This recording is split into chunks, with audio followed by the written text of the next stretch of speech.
আপনি দুটো বিষয় উল্লেখ করলেন। একটা ইউএনওর কথা তুললেন এবং বললেন হালে আমরা কিন্তু বিভিন্ন দেশের ক্ষেত্রে একইভাবে তাদের পাশে এসে দাঁড়াতে পারিনি।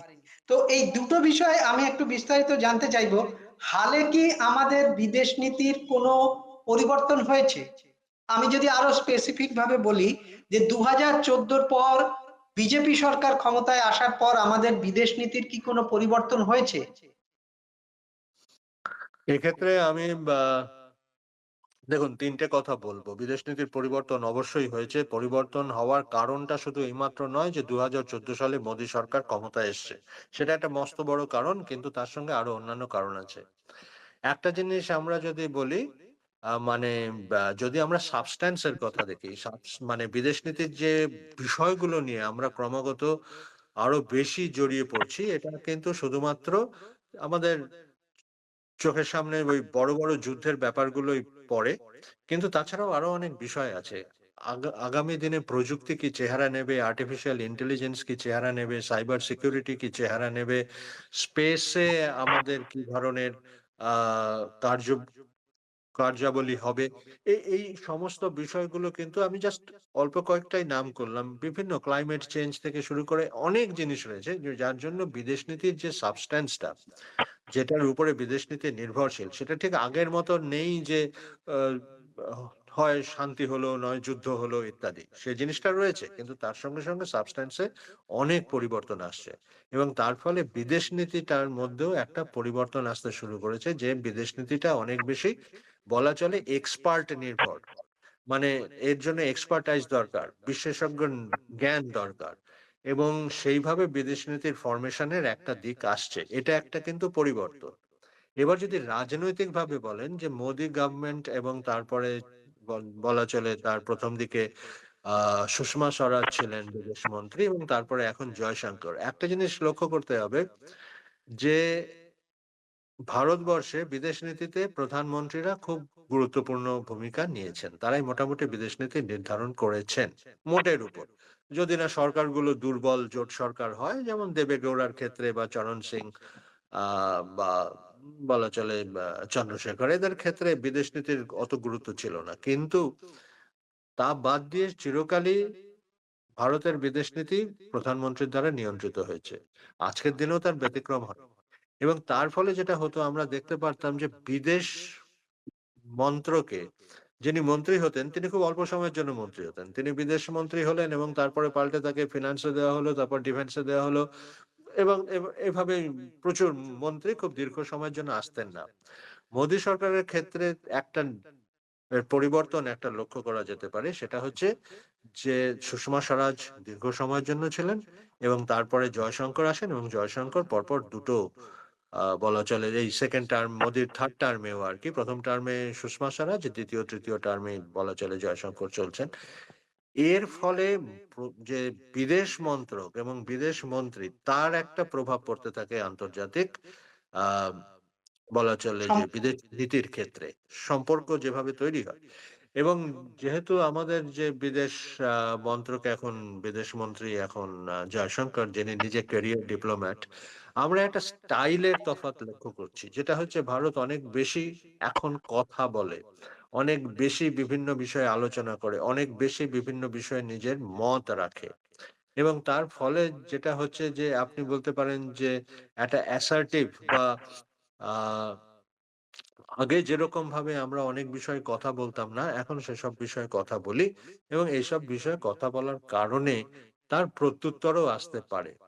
এবং আমরা, এমন নয় যে আমরা সব বিষয়ে কথা বলছি, কিন্তু বেশ খানিকটা আমরা কথা বলি।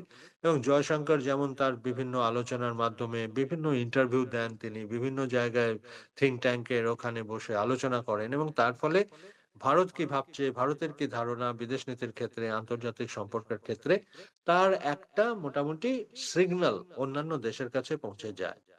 এটা আমি স্টাইলের কথা বললাম। একটা সাবস্ট্যান্সে পরিবর্তন হয়েছে, একটা স্টাইলে পরিবর্তন হয়েছে। কিন্তু যদি আপনি মোটামুটি এর যে মূলগত ভাবনার কথা বলেন, তাহলে আমরা বলবো যে মোটামুটি ভাবে প্রধানমন্ত্রী মোদীর ক্ষেত্রে আহ যেটা এসেছে, সেটা কিন্তু একটা বাহ্যিক পরিবর্তন। কারণ আমরা যে আগে নেহেরুর সময় থেকেও যেটা আমরা সেলফ রিলায়েন্স এর কথা বলছি, এখন যদি আত্মনির্ভর ভারত বলি একই কথা বলবো আমরা। তখন যেটা নন অ্যালাইনমেন্ট এর বক্তব্য ছিল, এখন মাল্টি অ্যালাইনমেন্ট এর বক্তব্য হচ্ছে। মূল কথাটা কিন্তু একই, যে আমরা আমাদের নিজস্ব স্ট্র্যাটেজিক অটোনমিটা বজায় রাখবো, নিজের সিদ্ধান্ত নিজে বজায় রাখতে পারবো। আর ৩ নম্বর হচ্ছে, ধরুন আপনার যেভাবে আমরা চিরকাল চলে এসেছি, যে আমরা কোনো পক্ষেই বিশেষভাবে যাইনি, আজও আমরা কোনো পক্ষেই বিশেষভাবে যাই না, এবং আমরা সবার সঙ্গে মোটামুটি পিসফুল কোএক্সিস্টেন্স, শান্তিপূর্ণ সহাবস্থান বজায় রাখার পক্ষপাতী। নামগুলো এখন হয়তো একটু পাল্টে গেছে। আমরা পিসফুল কোএক্সিস্টেন্স না বলে আমরা এখন বসুধৈব কুটুম্বকম বলি। কাজে আন্তর্জাতিক সম্পর্কের দৃষ্টিভঙ্গি থেকে আমি যদি মানে মোদী সরকারের বিদেশ নীতিটা দেখি, কিছু কিছু পরিবর্তন তো অবশ্যই হয়েছে, কিন্তু যেটাকে আমরা বলি যে সারবত্তা হিসেবে যদি দেখি বিদেশ নীতি, তাহলে সেই সারবত্তার যে ভয়ানক পরিবর্তন হয়েছে সেটা আমার মনে হয় না। আপনি আবার দুটো বিষয়ে আমি বলবো। আপনি বললেন যে ভারতবর্ষে প্রধানমন্ত্রীরাই চিরকালীন বিদেশ নীতিকে মোটের ওপর দিশা দেখাতেন, তাদের দেখানো পথেই বিদেশ নীতি পরিচালিত হতো।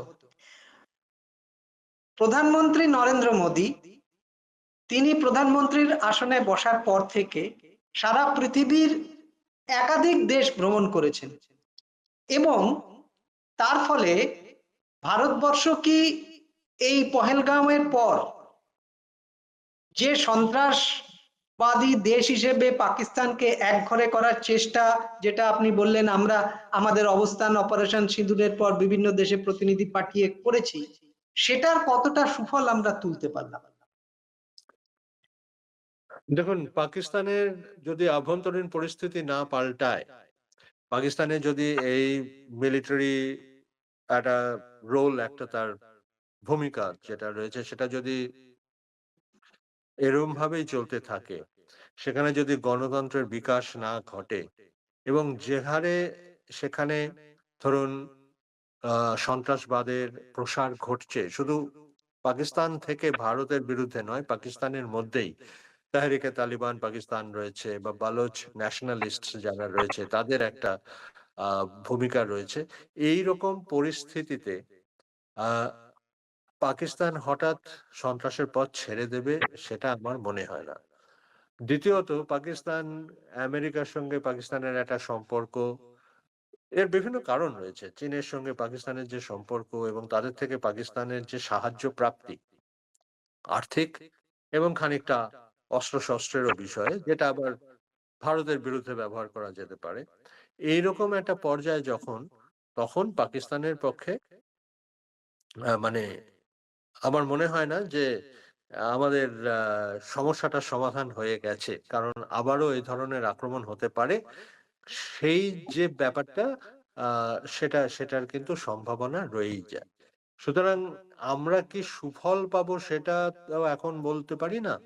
যেটা বলতে পারি যে আমাদের এই চেষ্টাটা অনবরত করেই যেতে হবে, এবং এই চেষ্টাটার মধ্যে একটা হচ্ছে, যেরকম আন্তর্জাতিক দুনিয়ায় মোটামুটি একটা জনমত তৈরি করা পাকিস্তানের বিপক্ষে, যে পাকিস্তান একটা সন্ত্রাসের আঁতুড়ঘর।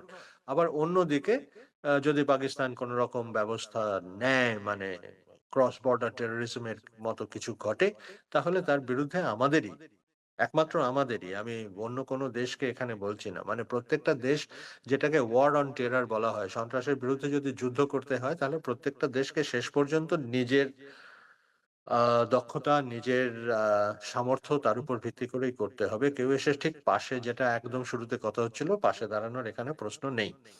সুতরাং আন্তর্জাতিক রাজনীতির বিভিন্ন কারণেই, যে কারণে যেমন ধরুন ট্রাম্পের সাথে জেনারেল মুনিরের লাঞ্চ, কিংবা পাকিস্তানে তেল উৎপাদনের জন্য আমেরিকার সহায়তা, ইত্যাদি ইত্যাদি, যে সমস্ত কথাগুলো হচ্ছে, স্বাভাবিকভাবেই তার অর্থটা হচ্ছে এই, যে পাকিস্তানের সঙ্গে আহ সন্ত্রাসবাদ, এই এই এই যে বিষয়টা, এই বিষয়টার ক্ষেত্রে আমেরিকার সহায়তা পাওয়া সেক্ষেত্রে কঠিন হয়ে দাঁড়াচ্ছে।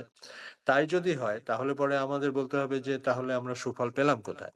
এটা কিন্তু আবারও আমি একটাই কথা বলবো, যে এই আশা করাটা উচিত নয়। আমাদের চেষ্টা তো নানা রকম করতেই হবে, যে বিভিন্ন জনমত তৈরি করা, যদি পারি, যতটাই পারি। আর পাকিস্তানকে আইসোলেট করা, পাকিস্তানের ক্ষেত্রে আইএমএফ ঋণ ইত্যাদি পাওয়াতে বাধা সৃষ্টি করা, বা এফএটিএফ এই যে লিস্ট রয়েছে তাতে পাকিস্তানকে নিয়ে আসার চেষ্টা করা, এই ধরনের কূটনৈতিক চেষ্টা চলবেই। এবং তার সঙ্গে সঙ্গে সন্ত্রাসের বিরুদ্ধে যুদ্ধটাও আমাদের নিজেদেরই করতে হবে, কারণ আন্তর্জাতিক রাজনীতির ধাঁচটাই এমন যে কোনো সময় কোনো একটা দেশের উপর সম্পূর্ণভাবে নির্ভর করা যায় না। যে আজ আমার পাশে আছে সে কাল আমার পাশে নাও থাকতে পারে। আমেরিকা তার প্রকৃষ্ট উদাহরণ। আপনি আমেরিকার কথাটা বললেন, প্রকৃষ্ট উদাহরণ। আমেরিকা এবং পাকিস্তানকে দিয়েই আমি শেষ প্রশ্ন করব, যে ভারতের সঙ্গে যে সন্ত্রাসবাদ নিয়ে যে ভারতের পাল্টা হামলা হলো পহেলগাঁওয়ের পর, ভারতের সঙ্গে পাকিস্তানের যে একটা অঘোষিত যুদ্ধ হলো কয়েকদিন ধরে, দিন চারেক ধরে, সেই যুদ্ধবিরতির ক্ষেত্রে কিন্তু ডোনাল্ড ট্রাম্প নিজেকে দাবি করলেন যে তার মধ্যস্থতাতেই, তার কথাতেই, এমনকি বাণিজ্যের হুমকি দেখিয়ে তিনি যুদ্ধবিরতি করিয়েছেন। এবং তারপরে কিন্তু আমাদের প্রধানমন্ত্রী আজ অব্দি এই বিষয়ে কোনো মন্তব্য করেননি। না ট্রাম্পের মন্তব্য খণ্ডন করেছেন, না তিনি সেই কথাটাকে স্বীকার করেছেন, না সংসদে না সংসদের বাইরে। এটা কি প্রধানমন্ত্রীর দুর্বলতার পরিচয় নয়? দেখুন, ট্রাম্পের যে ডিল মেকিং এর একটা উল্লেখযোগ্য দিক হচ্ছে এমন সমস্ত কথা বলা যার ফলে শুধু ভারত নয়, বিভিন্ন দেশের সরকার তার বিরোধী পক্ষের তোপের মুখে পড়ে এবং সরকারের একটা সমস্যার সৃষ্টি হয়। আমি ভারতে আসার আগে একটা জাস্ট একথাই বলি, যেমন ইউরোপিয়ান ইউনিয়নের সঙ্গে ট্রাম্পের একটা চুক্তি হয়েছে, ডিল তো হয়েছে, 15% একটা শুল্কের হিসেবে হয়েছে। ইউরোপের লোকজন খুশি নয়, ফ্রান্সের লোকজন খুশি নয়, ইটালির লোকজন খুশি নয়। এবং এর এর ব্যাপারটা এরম ভাবে দাঁড়াচ্ছে যে এভাবে সরকারের উপর একটা চাপ সৃষ্টি করা যায়, যেটা ট্রাম্প এই জিনিসটা করে থাকেন।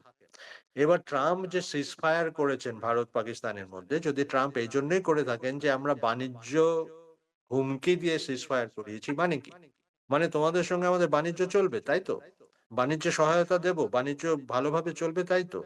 এবং সেই বাণিজ্যে যদি এবার 25% ট্যাক্স বসিয়ে পেনাল্টি বসান, তাহলে সেই কথাটার অর্থ থাকে কোথায়? ব্যাপারটা একটাই যে প্রাইম মিনিস্টার যেটা বলেছেন সংসদে, সেটা বলেছেন যে কোন দেশের লিডারই আমাদের কেউ জোর দেয়নি সিজফায়ার করার জন্য। এখন প্রশ্ন হচ্ছে তিনি ট্রাম্পের নাম সরাসরি নিয়ে নেননি, সেটা একটা কোনো কূটনৈতিক তার মধ্যে ব্যাপার থাকতে পারে, কিন্তু আমি এটা বলবো না যে তিনি একথা স্বীকার করে নিয়েছেন যে ট্রাম্প এই সিজফায়ার করেছেন।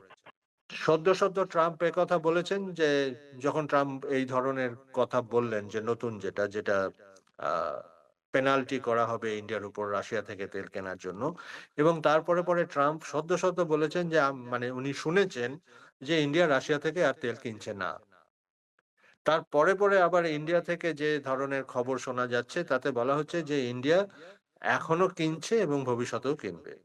কাজে ট্রাম্পের কথার উপর কতটা ভরসা করা যায় আমি নিজে সত্যি আমি এটা বলতে পারবো না, কারণ এটা ট্রাম্পের ডিল মেকিং এর একটা অঙ্গ। এটা যে খুব সবসময় তার তুঘলকি সিদ্ধান্ত তা নয়, কিন্তু ব্যাপার হচ্ছে যে এ ধরনের বক্তব্য বা এ ধরনের প্রেসার তৈরি করা, এটা মোটামুটি বিভিন্ন বিজনেস ডিলের ক্ষেত্রে তো হয়েই থাকে। তিনি সেটা আন্তর্জাতিক সম্পর্কে এনে ফেলেছেন, কিন্তু এর ফলাফলটা যে খুব ভালো হবে আমেরিকার পক্ষেও আমারও তা মনে হয় না। আজকে আপনার সঙ্গে অনেক কথা হলো, যে এবং আগামী দিনে আরো অনেক বিষয়ে কথা হবে। আজকের অনুষ্ঠান এখানেই শেষ করছি। নমস্কার। নমস্কার।